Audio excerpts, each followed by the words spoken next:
म तिमीलाई चिन्दिन।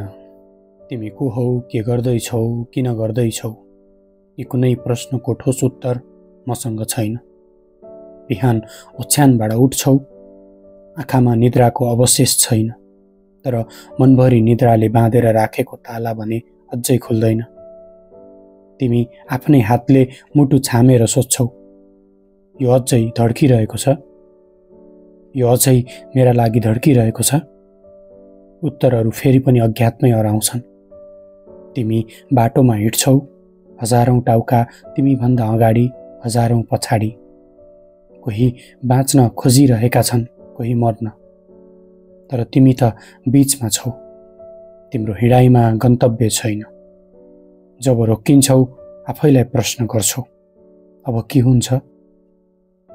तिमीले कहिले आफैलाई सोधेको छौ, म किन उठिरहेको छु, म किन बोलिरहेको छु, म किन मुस्कुराइरहेको छु? तिमीलाई लाग्दो हो सायद अरूलाई थाहा छ जीवनको नक्सा, उद्देश्य, ठेगाना, तर होइन। उनीहरू पनि तिमी जस्तै अँध्यारो कोठामा हात फैलाएर हिँडिरहेका छन्। संसार आफै अल्मलिएको छ। उसलाई पनि थाहा छैन ऊ के हो, किन हो। ऊ पनि प्रश्नमै डुबेको, थाकेको, तर उभिएको। म तिमीलाई चिन्दिन, तर म तिमीसँग छु। र यो हुनु पनि कुनै उद्देश्य होइन, यो बस हुनु हो। चाहना पनि अज्ञातै हो। चाहेको कुरा पाउँदा पनि किन रित्तिन्छ मन, किन पाएको हातमा खालीपन अझै भारी लाग्छ। सायद चाहना पनि तिमी जस्तै उत्तरविहीन, अनिश्चित, अधुरो। मृत्यु यो पनि अज्ञात। के त्यहाँ अँध्यारो छ कि उज्यालो छ? के त्यहाँ तिमीले आफैलाई नै भेट्नेछौ? किन डराउँछौ?